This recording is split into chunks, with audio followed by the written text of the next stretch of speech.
Welcome guys. In this video I shall be teaching you about how to solve labor supply numericals. Obviously I'm gonna take workbook numericals primarily in this video. Well guys, in order to solve a labor supply numerical, you should be first very much comfortable about three things.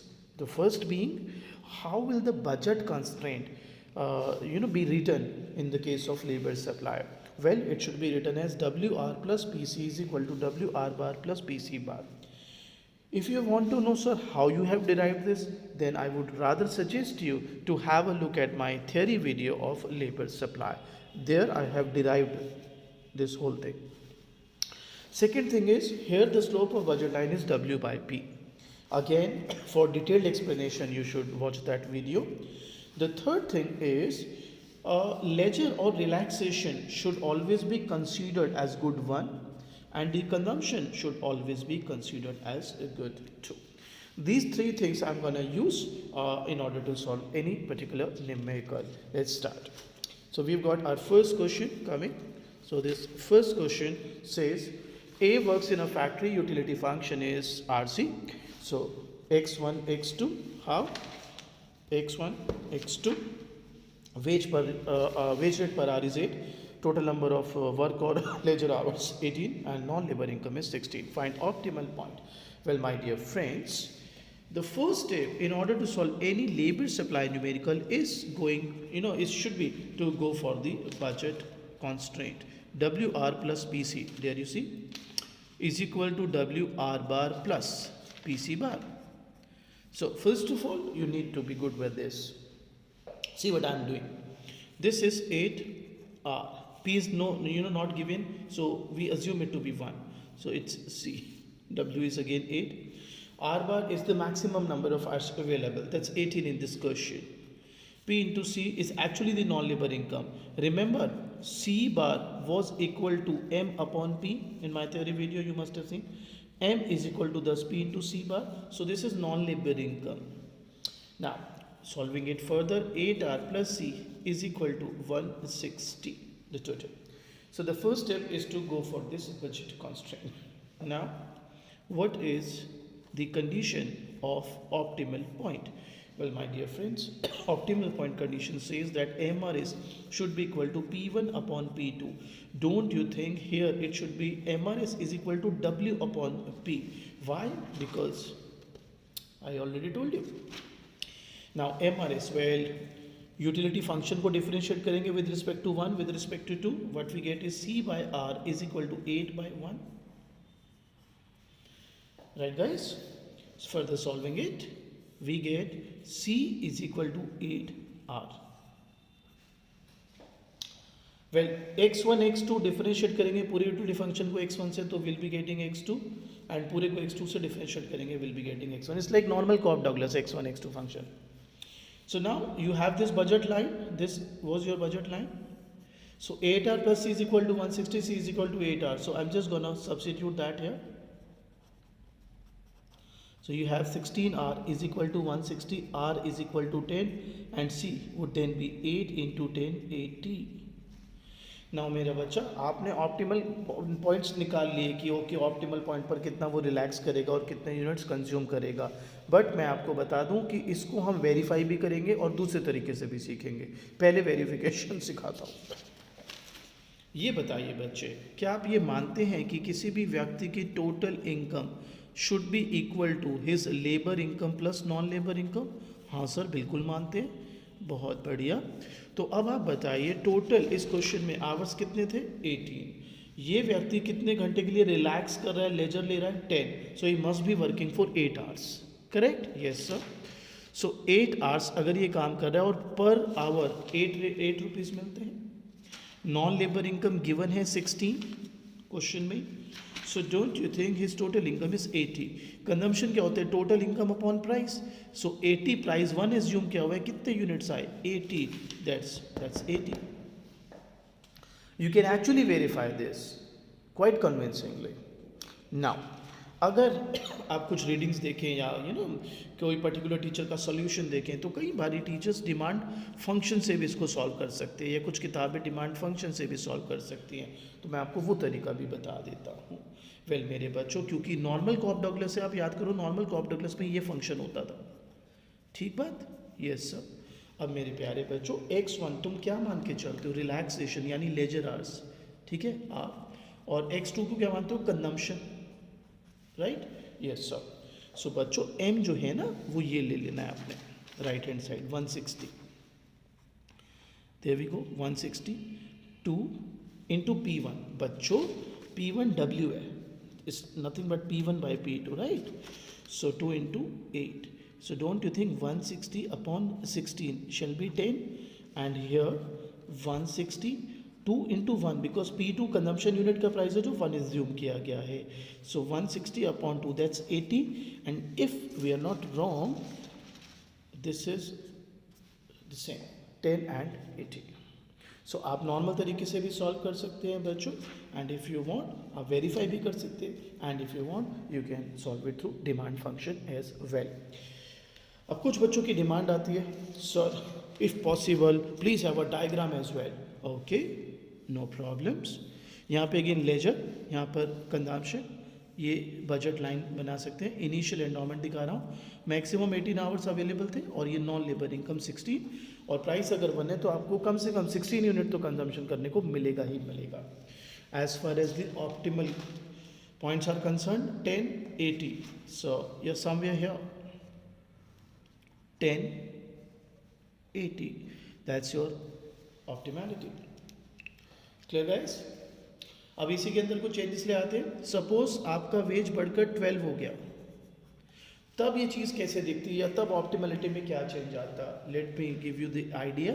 सबसे पहले diagrammatically, क्योंकि veg बढ़ गया तो laser महंगा हो गया है, गुड वन का प्राइस महंगा हो गया, गुड वन P1 बढ़ गया है, तो इसका सबसे पहला जो इम्प्लीकेशन है, अगर आपको अब ऑप्टिमलिटी सॉल्व करनी है तो अगेन आई वुड से आप ये बजट लाइन लिखोगे WR plus PC, WR bar plus PC bar, but this time you gonna right 12R plus C, 12 into 18 plus 16, so 12R plus C is equal to 232, क्योंकि veg change हो गया तो जहाँ जहाँ पे भी वेज यूज़ हो रहा था वो ऑब्वियसली उसको अफेक्ट कर रहा है।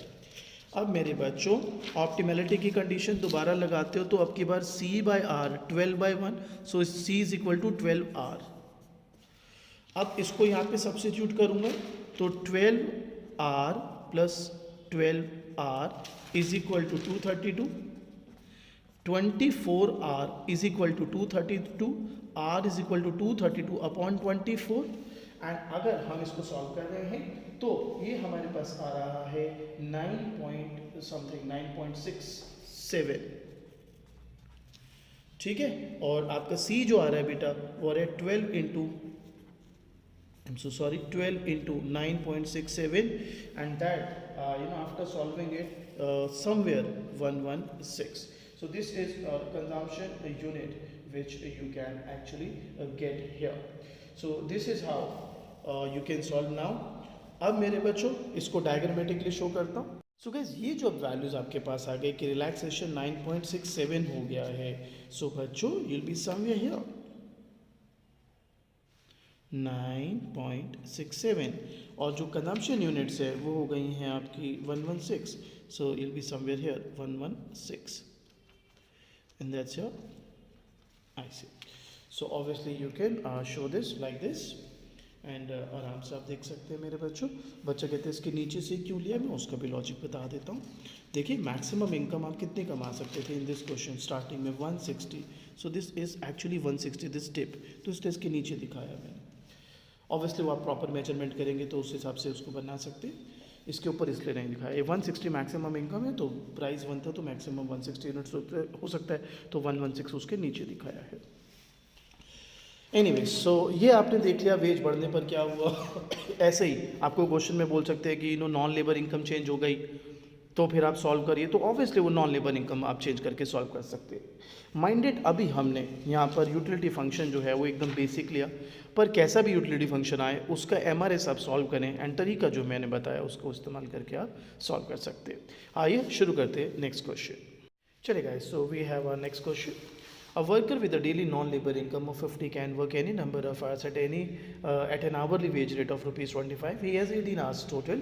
Utility function is given. What would be his optimal choice of a ledger hour to be precise? सो बेटा, जैसे मैं आपको हमेशा बताता हूँ कि आप बजट कांस्टेंट पर पहले काम करेंगे।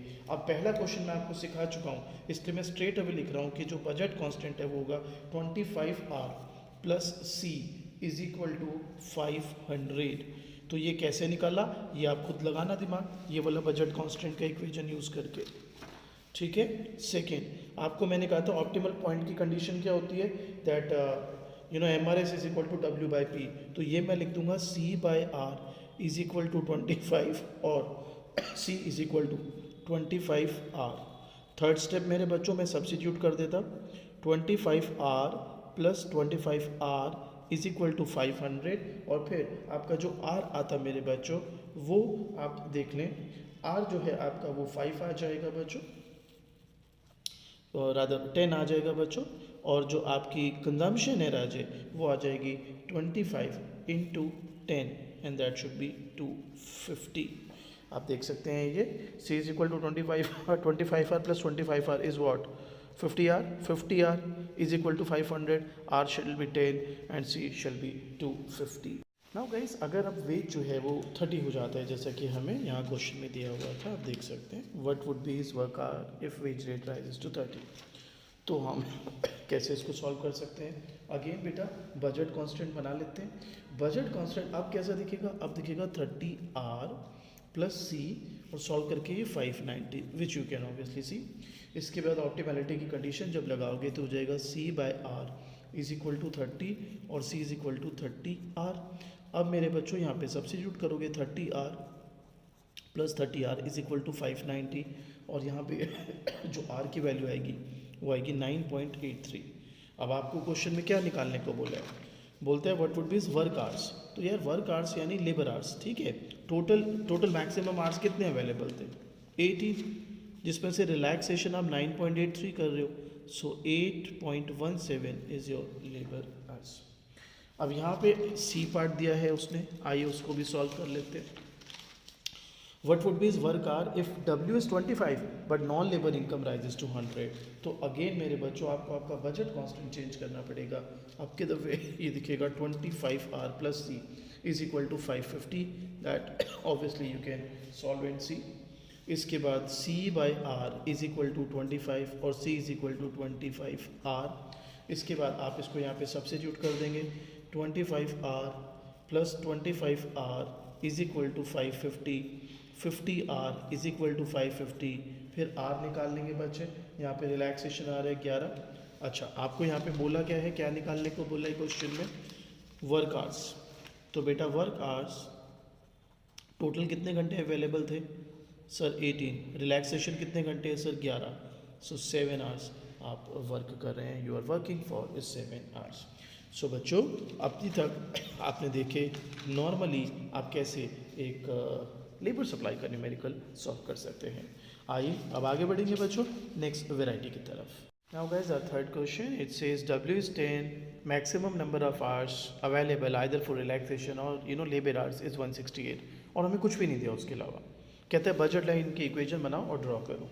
तो आइए मैं बेसिक आपको दोबारा सिखा देता हूँ। मैंने आपको कहा था आप इसको ऐसे लिख सकते हो, PC प्लस WR या WR plus PC is equal to PC bar plus WR bar, ठीक है। अब आप एक बार सोच के देखो, P कुछ भी नहीं दिया तो 1 मान लेंगे, ये C हो गया। W है 10R, P into C bar was, if you remember it was non labour income, तो ये तो गिवन ही नहीं है इसमें, तो ये 0 है। ये मैं यहाँ पे निकाल सकता हूँ 10 into 168, so C plus 10R is equal to 1680, right guys. अच्छा, अब आपको कहा गया है कि आप इसकी बजट लाइन की इक्वेशन लिखो, आपने लिख दी, साथ में कहते हैं इसको आप ड्रॉ भी करो। तो ये इट शुड बी फन, यहाँ पर ये मैंने बजट लाइन बनाई, आपको पता है यहाँ पे क्या है, लेजर, और यहाँ पर है consumption, like we always do. तो बेटा जो आपकी कंजम्पशन है मैक्सिमम वो हो सकती है 1680, क्योंकि टोटल इतनी इनकम है, प्राइस 1 माना हुआ है। नाउ डोंट यू थिंक ये 168 हो जाएगा? अब कई बच्चे यहाँ पे लड़ना शुरू करेंगे, सर क्या बात कर रहे हो, इनिशियल एंडोमेंट आपने यहाँ कैसे दिखा दी, यहाँ पे दिखाते थे हम। बच्चे वेरी करेगा ना, केस टू केस। आप बीच में तब दिखाते हैं इनिशियल एंडोमेंट जब आपके पास मैक्सिमम आवर्स जो अवेलेबल हैं प्लस नॉन लेबर इनकम के थ्रू कुछ कंजम्पशन अवेलेबल है। यहाँ तो नॉन लेबर इनकम ही नहीं है, तो you just have one endowment, that is the maximum number of hours which is your choice, कि आप 168 आवर लेजर में लगाते हो या वर्किंग में लगाते हो। यहाँ पे मैक्सिमम हम दिखा रहे हैं, if you don't work at all you can actually have a leisure equal to 168। ये हो गया हमारा फर्स्ट पार्ट। अब आ जाते हैं सेकेंड पार्ट पर।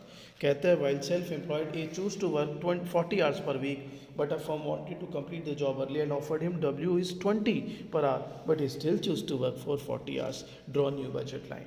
तो ये इसी में बना देता हूँ मेरे बच्चों। अब आपको ये कहा जा रहा है कि जो आपके वेजेस हैं वो बढ़ गए हैं, और पहले जो है 40 आवर्स काम करते थे, तो 40 आवर्स यहाँ पे आप देख सकते हैं 40 आवर्स काम करते थे, ठीक है। He choose to work 40 hours. So don't you people think मेरे बच्चों दैट इन दैट केस आपका लेजर जो रहा होगा वो 128 रहा होगा, राइट। और अगर आप 40 आवर्स काम कर रहे हैं, 10 रुपीज़ का वेज रेट है, you must be having this 400, और ये आपका ऑप्टिमल पॉइंट रहा होगा।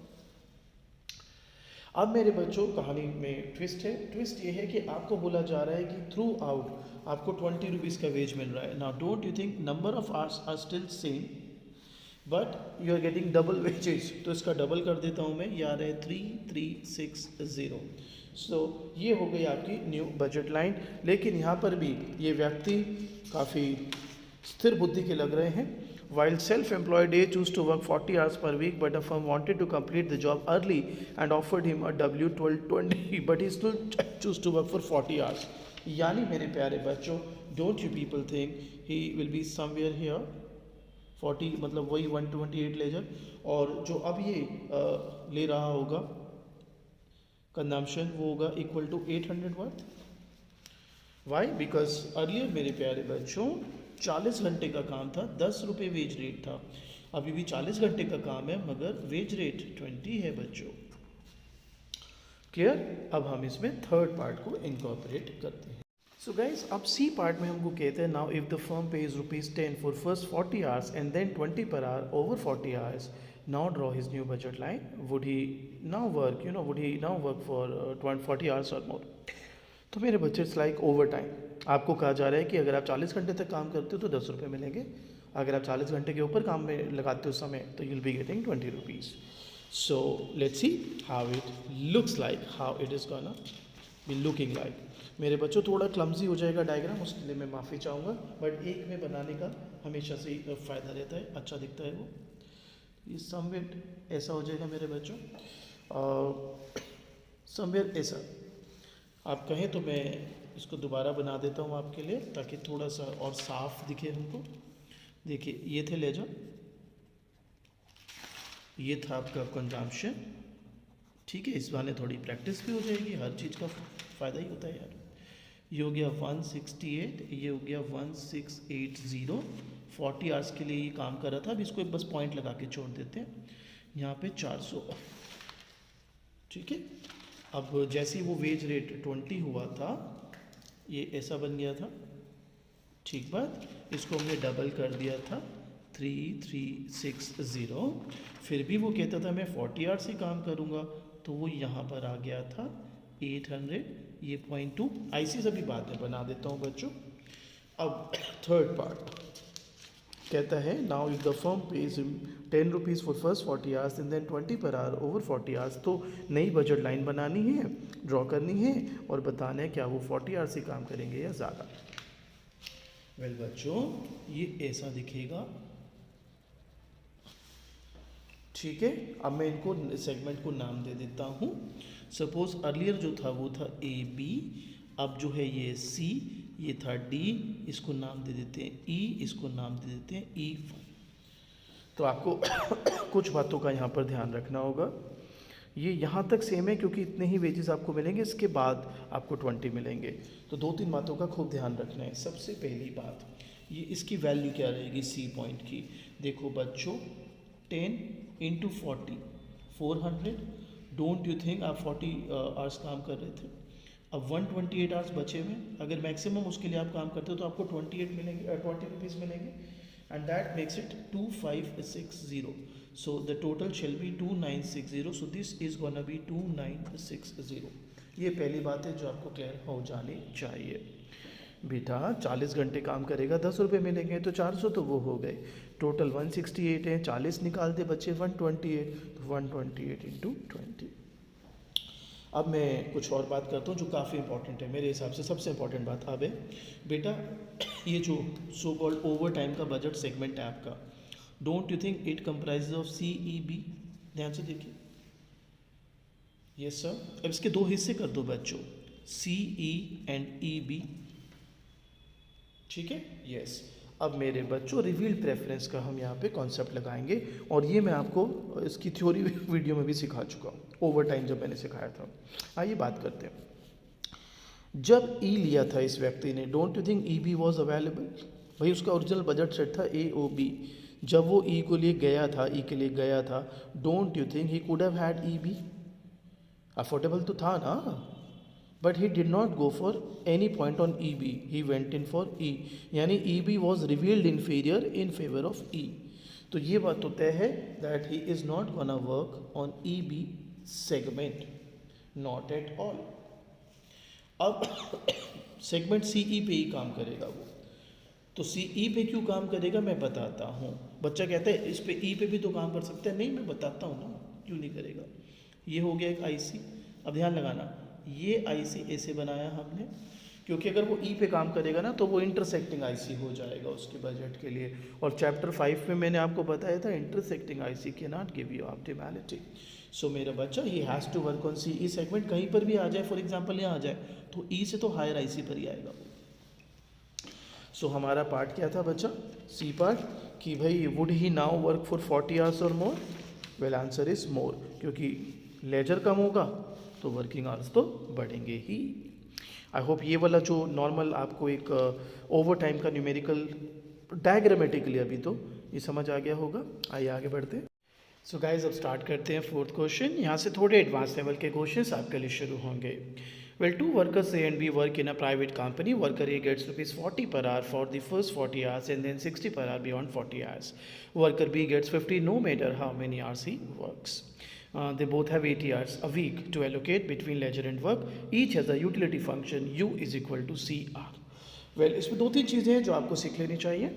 हमें सॉल्व करने को बोला है how many hours both will choose to work, that is हमें ऑप्टिमैलिटी निकालनी है बोथ ए एंड बी के लिए। आइए शुरू करते हैं मेरे बच्चों। सबसे पहले आपको बजट कांस्टेंट समझना होगा। ए की बात करते हुए, ए का यूटिलिटी फंक्शन वही सी आर है। इसके कंजम्पशन पैटर्न वेरी करेंगे। वेरी कैसे करेंगे वो आप देखिए मेरे बच्चों। वेल गाइस, हमने बनाया 40 into 80 minus R if 80 minus R is less than और इक्वल टू 40। तो बच्चा कहता है मुझे उसकी इंटरप्रिटेशन चाहिए। मैं आपको देता हूँ ना इसकी इंटरप्रिटेशन। अब अगर मैं आपसे बोलूँ टोटल 80 आवर्स अवेलेबल हैं, ही रिलैक्सेस फॉर 50 आवर्स, तो 80 माइनस 50 जो वो रिलैक्स कर रहा है 30 बचे, 30 must be is working hours. Yes sir. तो डोंट यू थिंक उसको फर्स्ट 40 आवर्स के लिए तो 40 रुपीज़ ही मिल रहे हैं। Yes sir. तो 40 इंटू 30 ये उसका बजट कॉन्स्टेंट हो गया फर्स्ट हाफ के लिए। सेकेंड में हम कहते हैं कि अगर वो बियॉन्ड 40 आवर्स काम करेगा आउट ऑफ 80 तो he is gonna get 60 for each extra our. So don't you think, इसको एक मिनट के लिए साइड कर देता हूँ मैं, ये हटा दिया मैंने। डोंट यू थिंक 40 इंटू 40 तो सेटल हो गया क्योंकि 40 रुपये फर्स्ट 40 आवर्स ना 60 मिलेंगे फॉर एक्स्ट्रा। यस। तो वो जो 60 मिलेंगे, प्लीज़ ध्यान दीजिएगा मेरे बच्चे। डोंट यू थिंक 80 में से 40 आवर्स वो काम कर चुका, he will be left with 40 hours. So 40 hours में से जो भी वो रिलैक्सेशन करेगा से 10 आवर्स या 20 आवर्स, तो जो 40 माइनस वो रिलैक्सेशन निकलेगा, फिर जो आवर्स होंगे उस पर 60 मिलेगा per hour. So this budget constraint is, this whole thing will be applicable when this is, greater than 40. सो ध्यान से सीखिएगा इस बात को। इसी को फिर मैंने खोल के ऐसे लिख दिया और इसको खोल के ये वैल्यू आ गई। अब इन्हीं का मैं यूज़ करूँगा। This will be my first budget constant, this will be my second budget constant. So considering the first budget line, optimality की कंडीशन लगाई R by C is equal to 1/40। Now a word of caution, a word of caution is this, जब आपने इसी video में पहला question देखा था तो आपने एक चीज़ नोटिस करनी है, क्योंकि ये चीज़ गड़बड़ ना कर दो आप पेपर में। Utility function was R C, तो मैंने डब्ल्यू बाई पी ले लिया था। अब जो यूटिलिटी फंक्शन है वो सी आर है, तो मैं उसको फिर उल्टा कर रहा हूँ, पी बाई डब्ल्यू। ठीक है जी, ये ध्यान रखना है बात को। सो सी इज इक्वल टू 40 आर। सो ये हमारे पास सॉल्व हो गया। ये बजट कांस्टेंट देख लो, ये वाला है सी 32 माइनस 40 आर, इसको मैंने यहाँ पे यूज़ किया एंड ये वैल्यू सॉल्व कर ली। अब आते हैं सेकेंड बजट कांस्टेंट, तो वो ये वाला लूँगा 4000 माइनस 60 आर सी। ऑप्टिमैलिटी की condition R by C is equal to 1/60 60 R, उसको सब्सिट्यूट करूँगा इस वाले बजट कांस्टेंट में with C and you can get both values for A and B, rather both the conditions, first 40 hours 40 rupees, beyond 40 hours 60 rupees। Worker bee का simple है, उसको तो through out 50 rupees मिलने हैं, तो नॉर्मली उसका budget constant बनाइए and then उसको सॉल्व कर लीजिए। अब कई बच्चे कहते हैं सर ये क्या बना दिया है आपने, ये कैसे निकल आया। आप इतना परेशान ना हो, आप इसको ऐसे भी लिख सकते हैं। अगर ऐसे मज़ा नहीं आता आपको, आप कहते हो सर ये कैसे कर दिया, तो मैं दोबारा आपको बेसिक पे ले चलता हूँ, 2 मिनट एक्स्ट्रा लगा लेते हैं। ये बजट लाइन बजट कंस्टेंट होता है, ये लो W R plus P C is equal to W R plus P C bar. हाँ सर यही होता है, कोई बात नहीं। अब जो जो वैल्यूज़ अवेलेबल हैं बी के लिए वो देख लेते हैं। पी तो 1 ही दिया हुआ था और ये 50 था, so 50 R plus C W R bar, तो भाई डब्ल्यू कितना था सर 50 था, ओके। आर बार कितना था मैक्सिमम 80 आर से दोनों के पास available, yes. Non labour income तो 0 है, तो भाई 50 R plus C is equal to 4000, यही तो है। ऐसे लिख लो या ऐसे लिख लो, क्या फ़र्क पड़ता है। खैर, ऑप्टिमैलिटी की कंडीशन लगाई, उसको इस बजट कॉन्स्टेंट में सब्स्टिट्यूट किया and then you have your answer. आइए गाइस आगे बढ़ते हैं। क्वेश्चन नंबर 5, बहुत ही बढ़िया क्वेश्चन है ये। A workers utility function for leisure and consumption is R plus root Y. He has 18 hours in a day which he can spend on work or leisure. If the price of consumption is ₹1 and wage rate is W, derive his labor function. So that's gonna be something new for you. Labor function is like a demand function conventional consumer theory में, and check if the labor supply curve is backward bending। इसकी condition भी मैं अभी सिखा देता हूँ आपको। So guys start करते हैं। सबसे पहले यूटिलिटी फंक्शन हमें दिया आर प्लस रूट वाई, यहाँ पे वाई लिख लो सी लिख लो, एक ही बात है, बिकॉज प्राइस जो है वो 1 है और तो फिर वही आपकी, और नॉन लेबर इनकम है नहीं, तो जो भी आप कमाओगे वो आपकी कंजम्पशन ही होगी। सो लेबर इनकम से, so you R Y is equal to R plus root Y, then you have this budget set. Again people would say sir ये कैसे निकाल लिया, क्या कर लिया। मैं दोबारा बना के दिखा देता हूँ। एक बात बताओ, ये होती है बजट लाइन की इक्वेशन, होती है कि नहीं होती। हाँ सर होती है। अब मुझे बताओ मेरे बच्चों, आपको नहीं लगता यहाँ पे तो वेज को वेज ही बोले डब्ल्यू आर, ठीक है जी। प्राइस को 1 बोले, सी को वाई लिख दिया हमने, क्योंकि यहाँ पे आर सी की जगह आर वाई दिया हुआ है। और एक बात बताओ, प्राइस ऑफ कंजम्पशन 1 है, नॉन लेबर इनकम है नहीं, तो जो भी आपकी कंजम्पशन होगी वो आपकी लेबर इनकम या इनकम के बराबर ही तो होगी। अब इधर आ जाते हैं, डब्ल्यू क्या है सर, डब्ल्यू डब्ल्यू ही है, ओके। मैक्सिमम आर्स कितने सर 18, नॉन लेबर इनकम ही होती है, P into C बार ये है नहीं, तो भैया यही तो बचा y plus W R is equal to 18W। So आप ऐसे सॉल्व करो, ऐसे सॉल्व करो, आपकी मर्जी है। अच्छा, अब यहाँ पे ऑप्टिमैलिटी के लिए मैं वो जैसे नॉर्मल कंजम्पशन थ्योरी जब हम करते हैं कंज्यूमर थ्योरी, तो उसमें लेग्रैंज से भी सॉल्व कर लेते हैं ना, चाहे तो वो कर लो M R S is equal to P1/P2, या लेग्रैंज करके यूटिलिटी मैक्सिमाइज कर लो subject to a budget constant. कुछ वैसा ही हम यहाँ पे कर सकते हैं। It is one of the way, आप चाहो तो नॉर्मल तरीके से भी सॉल्व कर सकते हो, I am no problem. Like M R S is equal to P1/P2, जो मैंने ऐसा ही क्वेश्चन आगे दिखाऊंगा अभी उस तरह से सॉल्व हुआ वो। सो खैर, ये हमारे पास बजट का स्टार्ट आ गया। Now we will be maximising this whole utility function subject to our budget constant which is y plus W R 18W। So हमारे पास ये आ गया R Y is equal to 18y minus 18W minus Y upon W plus root Y. इसको further solve किया, हमारे पास आ गया 18 minus Y by W plus root Y. अब इसको डिफ्रेंशिएट किया तो this is what we get. So W को सॉल्व किया, दिस बन गया आपका, और वाई के टर्म्स में अगर आप सॉल्व करेंगे it will be like this. Substitute that in your budget constant which was this, Y की जगह पर, and you have the values that is are.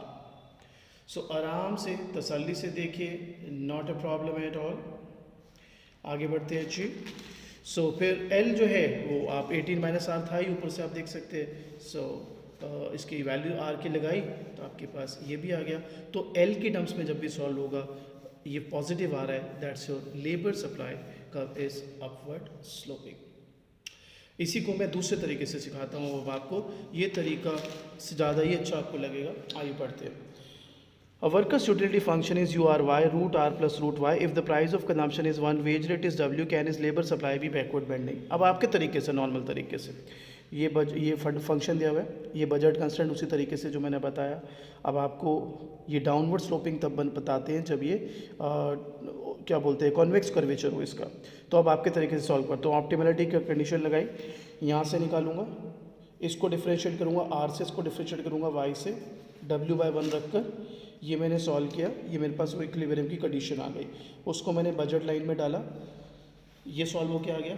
Now let the labour supply hours भी L given नहीं थे ना, तो फिर उसको मैंने सॉल्व किया.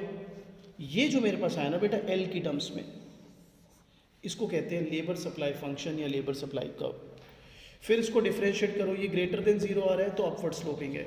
यही चीज़ यहाँ पर हमें बिना करे पता चल रही थी, ये ग्रेटर देन 0 ही है, ये लेबर सप्लाई फंक्शन ही था आपका.